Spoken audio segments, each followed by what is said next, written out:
Les éditions Alexandre Stanquet vous présentent La rupture de contrat d'Anne Givaudan. Narration Anne Givaudan.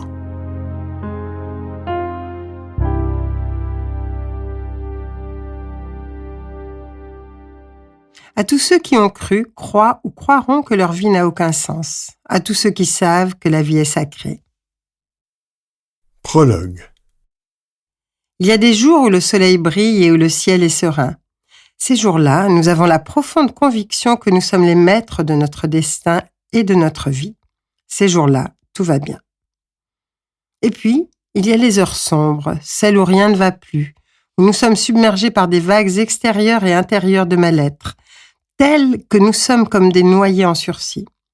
Des heures où, quoi que nous fassions, nous avons l'intime conviction que nous ne dirigeons plus rien. Dans ces moments-là, nous sommes persuadés que la vie nous joue des tours et que le scénario n'a pas été écrit pour nous. Alors, nous n'avons plus qu'une idée en tête, fuir ce malheur qui nous poursuit, fuir comme un fugitif qui veut s'échapper de sa condition de prisonnier, fuir de la terre, fuir de la vie. Mais, dans notre désespoir, nous avons perdu de vue que la vie contient en elle l'essence même de l'existence et que jamais elle ne finit. Aujourd'hui, dans ce livre, ce n'est pas des jours heureux, mais de ces heures sombres que je voudrais vous parler. Et surtout de tous ceux qui, après un passage sur Terre qu'ils ont vécu comme un désespoir sans fin, ont voulu témoigner de leur vie, de leur après-vie et parfois de leur nouvelle vie. Ces témoignages sont précieux car ils nous concernent tous, que nous soyons contre ou pour le suicide, ou même sans avis sur le sujet, que nous soyons à tendance suicidaire ou simplement désireux de comprendre, nous sommes tous impliqués. De près ou de loin, qui n'a connu des moments si désespérants que l'on songe à quitter la terre? Qui n'a connu un proche qui a voulu se suicider ou l'a fait? Ma façon de rentrer en contact avec ces êtres qui ont accepté de participer à ce livre est toujours la même. Lorsque le sujet du livre m'est donné par l'être de lumière qui conseille mon travail, il connaît déjà les personnes susceptibles de me rencontrer sur les plans de l'âme. C'est ainsi que tous ces êtres que vous retrouverez au fil de la lecture ont partagé leur expérience avec beaucoup d'amour. Car il n'est pas facile de raconter les passages les plus douloureux de l'existence, de se les remémorer sans avoir beaucoup d'amour à offrir.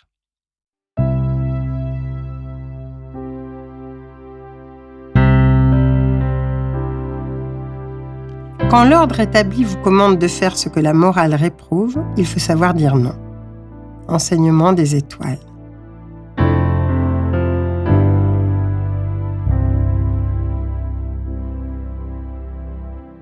John Smith. Lorsque j'ai rencontré dans les mondes de l'âme ce grand gaillard blond aux yeux clairs, je savais déjà qu'il se présentait à moi sous l'apparence qui était la sienne dans l'incarnation dont il voulait parler.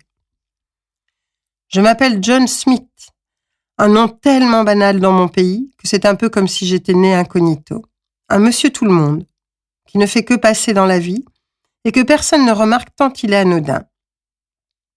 Le décor est posé et je n'aurai pas souvent besoin d'intervenir car il sait parfaitement où il veut en venir. C'est bien moi, ou du moins c'était bien moi, ce personnage sans odeur, sans saveur, né par hasard de parents qui ne savaient vraiment pas quoi faire de moi. J'ai grandi comme ça, parce qu'il faut bien grandir, sans savoir ce que je faisais là, ni ce que la vie voulait de moi. À 15 ans, ma mère n'était déjà presque plus présente pour moi. Elle était devenue folle, parce que mon père, un homme violent, buvait et la battait sans que l'on sache pourquoi. D'ailleurs, leurs histoires ne m'intéressaient pas. J'avais assez à faire avec moi-même et personne n'avait assez de temps pour s'occuper de moi. Sauf des policiers qui régulièrement m'attrapaient et me gardaient pour des vols sans importance. Bref, le monde ne s'intéressait pas à moi et je le lui rendais bien. Un jour, ma mère ne revint plus et mon père ne m'en parla plus jamais. L'ombre et le mystère qui planait sur son absence me la rendaient plus accessible. Je pouvais enfin imaginer qu'elle n'était pas partie parce qu'elle ne nous aimait plus, mais parce qu'elle souffrait trop, et cette vision contribuait à me donner un peu de paix. Avec mon père, nous vivions dans une espèce de grande caravane que je nettoyais une fois par mois. quand le sol jonché de cadavres de bouteilles et de boîtes de conserve vides nous rendait toute avance difficile. John s'arrête quelques instants et me regarde. Son regard d'un bleu transparent me va droit au cœur. Je sais qu'il ne raconte pas ces détails pour apitoyer qui que ce soit, mais pour planter le décor de ce qui va suivre, et il a à cœur de voir si je le comprends. Sur ces plans de l'âme, un simple regard suffit pour que l'on sache ce que l'autre perçoit. John, rassuré sur ce fait, poursuit. Et puis un jour, j'ai cru que ma vie allait changer. J'ai vraiment cru, ces deux hommes, lorsque sur le parking d'un grand magasin où je regardais quel coffre de voiture je pourrais bien forcer, ils sont venus vers moi. Ils étaient beaux, ces deux-là, avec leurs costumes militaires, de je ne sais trop quelle compagnie. Ils m'impressionnaient terriblement. Ils ont parlé avec des mots que je pouvais comprendre. Et ce que j'en ai retenu, c'est qu'il suffisait de pas grand-chose pour sortir de cette chienne de vie qui était la mienne. J'ai compris que j'aurais une vraie famille, des parrains, des marraines qui s'occuperaient de moi, que je gagnerais des sous, que je serais logée et nourrie. Ils m'ont donné une adresse où je pouvais les retrouver si je me décidais. Et bien sûr, je n'ai pas hésité. Je n'avais vraiment rien à perdre. J'ai dit oui. Et dès cet instant, tout s'est passé très vite. On m'a fait signer plusieurs papiers, puis des instructeurs sont venus pour m'emmener avec eux. J'étais fière et j'aurais fait n'importe quoi pour ces hommes qui enfin s'intéressaient à moi. J'ai suivi des entraînements et dans les combats, je n'étais pas le dernier. C'était ma revanche sur la vie et elle allait voir de quoi j'étais capable. Elle et tous ces humains que je n'intéressais pas. Je n'avais à l'époque aucune estime de moi, et les seuls mots qui avaient bercé mon enfance étaient « ôte-toi de là, t'es nul, pauvre gars, t'y arriveras jamais ». Là au moins, on m'estimait. On me disait que j'allais y arriver. Les instructeurs étaient rudes, mais j'avais confiance en eux, et naïvement, sous ma carapace de dur, je pensais qu'ils m'aimaient. Je ne me rendais pas compte que j'étais comme une pâte à modeler que l'on pouvait former et déformer à loisir avec simplement quelques mots et quelques tapes amicales dans le dos. Mon vide affectif était tel que j'absorbais comme une éponge tout ce qui m'était dit sans le moindre discernement. C'était le moment de la guerre au Vietnam, et pour moi le Vietnam ou ailleurs, c'était du pareil au même. Je ne savais qu'une chose, je voulais me battre, et en moi je sentais cette envie de tenir une arme pour de vrai, d'être enfin le plus fort. Je me souviens encore des paroles de nos instructeurs. Là où vous allez, ne laissez rien derrière vous. Vous ne connaissez pas les jeunes, ils sont comme de la vermine. Si vous en laissez un, il se multipliera et c'est votre pays qui mourra. Les jeunes sont violents, sadiques. Et s'ils vous font prisonnier, ils ont des tortures terribles. N'ayez aucune pitié pour eux, ni pour les soldats, ni pour la population. Ils n'ont pas d'âme et si vous ne les exterminez pas, ils vous extermineront, non sans vous avoir fait souffrir. C'était vraiment un discours sans aucune nuance, mais compréhensible par nos cerveaux embrumés et souvent imprégnés d'alcool. Les autres étaient comme moi, des pauvres types en mal de reconnaissance et d'amour, prêts à tuer pour avoir la sensation d'exister. Alors nous proposer de nous battre pour que tout un pays nous reconnaisse, on n'allait pas cracher dessus. Ce discours-là, je l'ai entendu bien des fois depuis ce jour-là. Là-bas, au Vietnam, il nous était répété tous les jours, plusieurs fois par jour, et il s'accompagnait avant les combats de fortes doses d'alcool et de drogues diverses qui nous donnaient la sensation d'être invincibles. Je défie n'importe qui de résister à un tel lavage de cerveau. Maintenant, suis-moi, dit-il en s'adressant à moi. Je préfère que tu regardes ce qui s'est passé comme je l'ai vécu. J'acquiesce, et instantanément avec John, nous nous retrouvons dans une salle aux murs blancs opaques. Je connais ce genre de lieu qui, semblable à une salle de cinéma, va nous englober et nous restituer les moments les plus intenses de la vie de John. 2 fauteuils confortables nous attendent et nous prenons place dans cet espace hors du temps, attentifs à ce que sa mémoire va bien vouloir me révéler. Projeté dans le corps d'un soldat proche de John, je regarde. J'ai chaud. D'un revers de la manche, je chasse ces insectes qui tournent autour de moi, attirés par mon odeur et la sueur qui dégouline depuis des heures dans mon dos et sur mon visage. Je capte les pensées sans suite de cette personne qui me prête involontairement son corps et ses yeux pour quelque temps. Le paysage pourrait être beau si ce n'est les circonstances, mais cette putain de rizière pleine de bestioles qui piquent et nous donne la fièvre gâche tout. Vivement le retour au pays. John, t'en as pas marre de cette foutue guerre dans ce pays qu'on ne connaît pas? La ferme, fiche-moi la paix et marche, c'est pas le moment d'être distrait par des pensées. On va arriver au village qu'on nous a indiqué. J'ai tellement tué que j'ai plus de haine dans le cœur, j'ai plus le goût. Arrête et oublie pas ça. C'est toi ou eux. Y a pas le choix.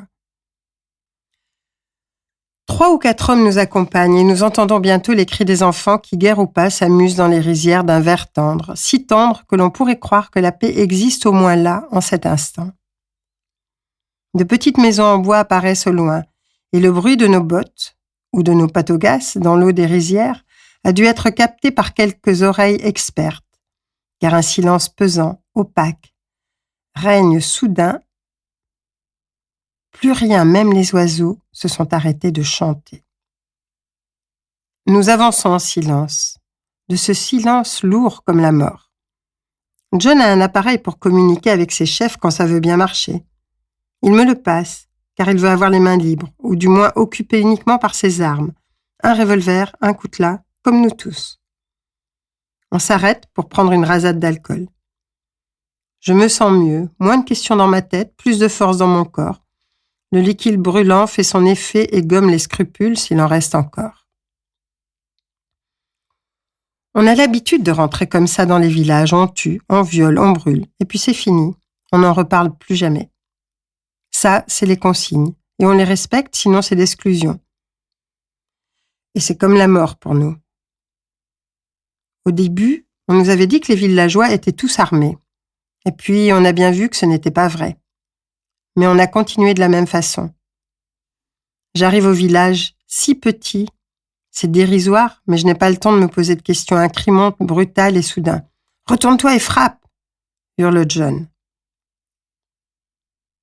Derrière moi, un jeune adolescent asiatique, un outil semblable à une serpe à la main, s'apprête à me frapper. Je frappe sans regarder, sans réfléchir, c'est lui ou moi. Vite tuer celui-là, au moins il ne souffrira plus. Et la seule pensée que l'homme que j'habite momentanément semble capter et semble capable d'émettre. Je sais, à travers lui, que les autres habitants du village se cachent, qu'ils ont peur, et que lui ferait presque durer le plaisir tel un acteur qui soigne son entrée en scène. Non pas qu'il soit plus mauvais que la plupart des humains, mais parce que juste dans ces moments-là, il se sent tellement puissant et maître de la vie et de la mort qu'une sorte d'ivresse l'envahit et le porte. Ces soldats ivres sont pour un instant à l'égal des dieux, ou du moins le croient-ils devant ces êtres démunis, terrorisés, dont la vie ne dépend plus que d'eux. Je continue à voir et à ressentir par personne interposée la suite de ce désastreux moment de vie. Nous poussons les portes avec le pied et nous regardons. Là, dans un coin, comme des animaux apeurés, des femmes et des enfants sont blottis les uns contre les autres. « Il y a du butin dans cette maison », clame l'un de nous. On sait ce que ça veut dire. Ceux qui sont là vont servir à assouvir nos instincts les plus animaux, puis on les éliminera, c'est tout. Mais ce matin-là, John n'en peut plus. Sans savoir exactement pourquoi, il en a assez lui aussi. Et c'est mécaniquement qu'il viole encore une fois et tue, peut-être pour ne pas faiblir devant les autres. Foutue guerre. Donne-moi la gourde, j'ai soif. L'alcool mélangé à quelques drogues fait son effet d'anesthésiant et avec John et les autres, je laisse le village et les morts derrière nous. Nous ne parlons pas. Même nos plaisanteries habituelles, sales et grivoises, ne viennent pas. Rien, le silence le plus absolu règne en nous et autour de nous. Et personne n'ose le rompre. Personne ? Non, pas tout à fait. La boîte qui nous relie à notre monde civilisé fait entendre le grincement caractéristique d'une communication en route. Notre petite équipe s'arrête, on s'installe pour écouter, et ce que l'on entend nous laisse blême. À toutes les équipes, l'ordre est donné de rentrer au camp. Nous rentrons au pays, la guerre est finie, cessez tout combat. Nous sommes anéantis. La voix joyeuse dans l'appareil ajoute encore à notre souffrance. Pas besoin de se parler pour savoir ce que nous ressentons tous. Ce dernier village, c'était inutile. Le mot est lancé comme une interrogation par un grand gaillard blond qui s'écroule en pleurant. Le sentiment de la tuerie inutile nous habite tous. Et John ne sait comment récupérer ça, car il est atteint du même mal que nous tous. Bravo les mecs, on a gagné la guerre, vous pouvez être fiers de vous, on est des héros. John, en disant ces mots, essaie de se convaincre lui aussi que tout est OK. Mais nous savons que personne n'y croit. Moi, j'ai envie de vomir. Ce qui me fait immédiatement sortir du corps que j'habitais momentanément. Je suis à nouveau dans le fauteuil de la salle des lectures de vie. Et John me regarde avec intensité. Il baisse les yeux comme pour mieux penser, sa voix résonne en moi semblable à un écho lointain qui couvre le bruit des avions de guerre qui rentrent au pays. Au retour, j'ai vraiment cru que cette fois j'allais pouvoir vivre une vie à peu près ordinaire, sans savoir encore que le pire était à venir. Ce pire, je l'ai vécu, et je ne le souhaite à personne quoi qu'il ait pu faire. Dans l'avion du retour, j'essayais de faire des projets. C'était la première fois de ma vie que je pouvais penser à un avenir. J'avais de la chance, moi, par rapport à tous ceux qui revenaient invalides. Moi, en apparence, j'étais sain et sauf. Je me disais qu'avec l'argent qu'on allait me donner, j'achèterais un terrain dans un coin perdu pour construire un abri, quelque chose à moi enfin. C'était des projets simples. Je n'étais pas capable d'envisager plus que cela. Les premiers jours se sont bien passés dans l'euphorie du retour. Personne ne m'attendait, mais les gens étaient contents et nous étions, pour certains d'entre eux, comme des héros. Et puis un soir, tout a basculé à nouveau. Je suis une nouvelle fois entourée par une scène de la vie de John. Le décor est planté dans une rue anodine de grande ville, comme beaucoup de villes américaines.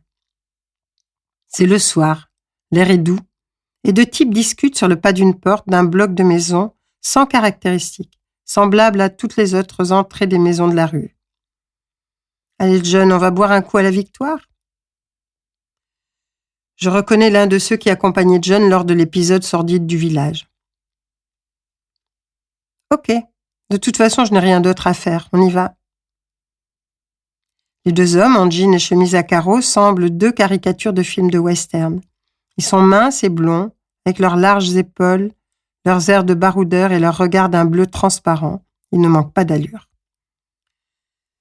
Dans une ruelle étroite, une pancarte mal peinte indique un bar à filles.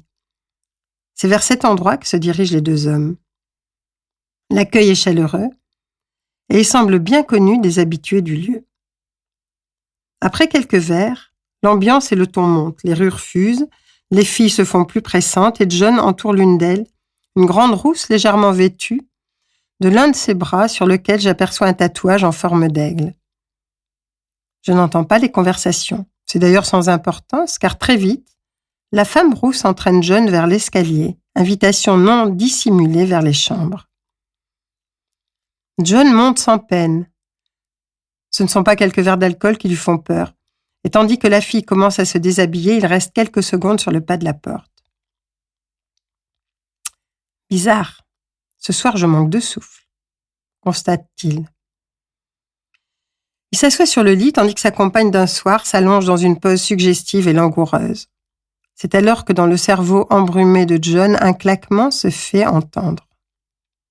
Il regarde la femme, qui change de visage. Il regarde encore, sans trop y croire.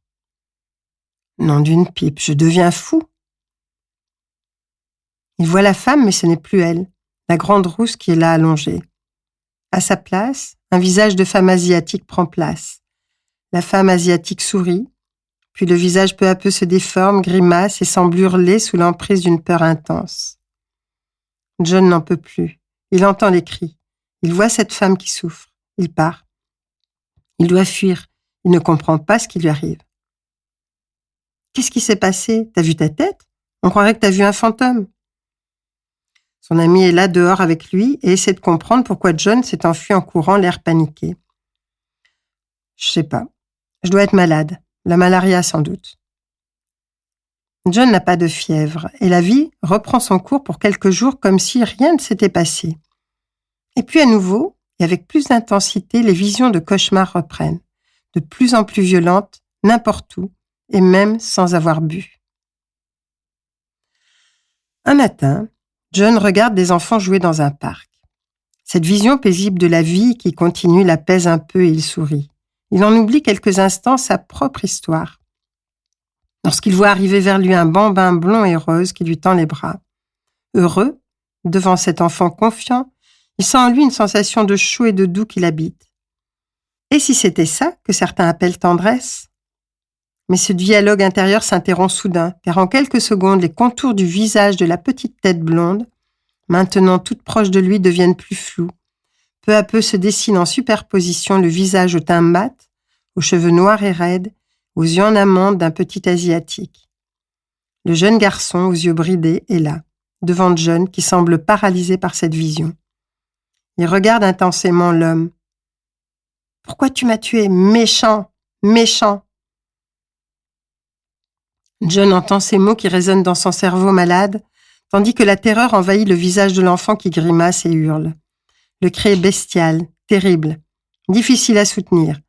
Le regard sans colère de l'enfant est infiniment douloureux, insoutenable lui aussi. John s'enfuit, hébété, l'air hagard.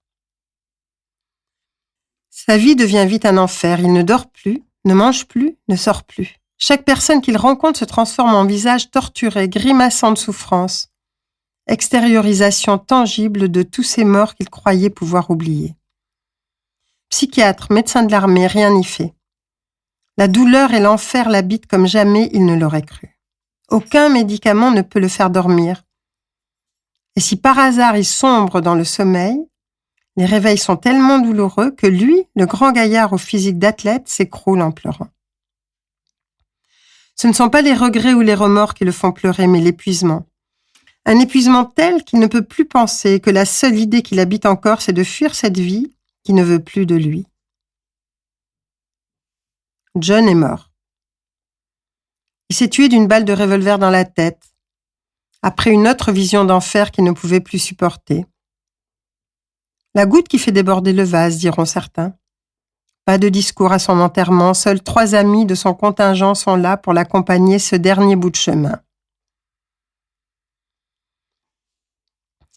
La vision cesse et je regarde John qui tente de m'expliquer la suite. Je pensais que mettre fin à ma vie était la seule solution, sans savoir combien j'étais loin de la réalité. Mort, je l'étais, mais pour moi, rien ne changeait.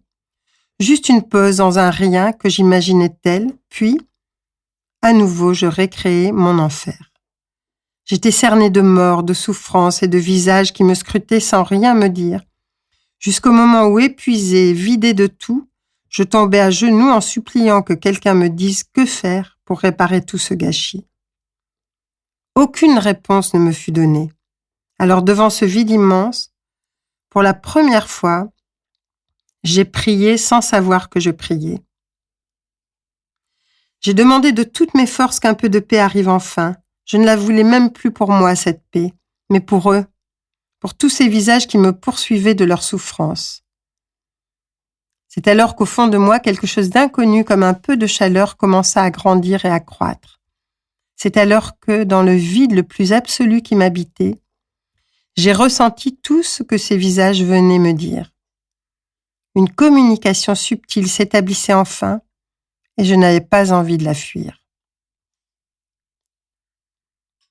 J'acceptais ce dialogue sans mots, fait de sensations, et j'éprouvais en moi, non pas dans le corps que je n'avais plus, mais dans mon âme, toute la souffrance du monde. Toute la souffrance des guerres, toutes les monstruosités sans raison que l'on fait vivre ou que l'on vit.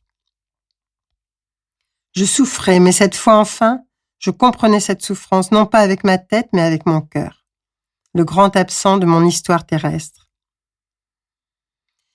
Personne ne me punissait, j'étais seule avec moi-même et vide de toute colère. Et puis un moment est arrivé. Je ne saurais dire au bout de combien de temps où j'ai cessé de souffrir. Un nouvel espace s'est ouvert, un vide qui avait un sens sur lequel je n'arrivais toujours pas à mettre de mots. C'est à ce moment-là que j'ai rencontré deux êtres, un homme et une femme que je ne connaissais pas, mais qui semblaient bien me connaître. J'étais depuis ma mort comme dans une salle d'attente et c'était là qu'ils vinrent me trouver. Ils m'ont demandé si je voulais comprendre et savoir ce que je pouvais faire pour me sentir mieux. Pensez donc, moi qui avais tant prié pour que cela arrive, je ne pouvais pas dire non. Alors, durant un temps que je ne peux compter, j'ai été soignée. Des êtres sont venus, porteurs de guérison, et peu à peu je sentais comme si l'on réparait un filet troué, comme si les vides se comblaient de chaleur douce. Je passais dans des bains de lumière et les sons que j'entendais m'apaisaient et enlevaient peu à peu le brouillard qui si souvent m'entourait. Et puis, un jour, plus limpide que les autres, j'eus la sensation très nette de sortir d'un tunnel. C'est ce jour-là précisément que les deux êtres sont revenus, et leurs paroles restent encore en moi gravées en lettres d'or. John, il est temps pour toi de retourner sur Terre et de reprendre la route là où tu l'as laissée. On ne peut rompre un contrat avec soi-même.